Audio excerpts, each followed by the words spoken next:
प्रणाम भोजपुरिया गांव समाचार में स्वागत बा। 62.6 लीटर विदेशी शराब पुलिस कैलन जब्त।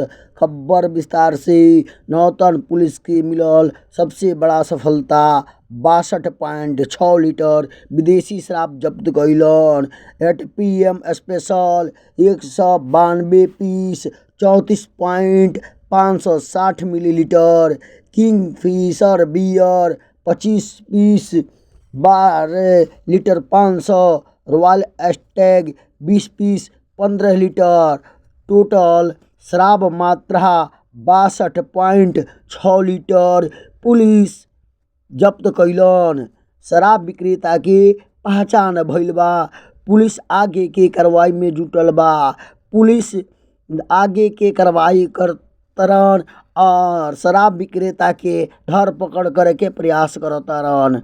फिर ये न्यूज़वा के रुबा लोगन अधिक से अधिक शेयर करी, फॉलो करी और कमेंट करी। ये बताई कि शराब बंद होता, पुलिस टाल चलता, शराब विक्रेता पात चलता। धन्यवाद।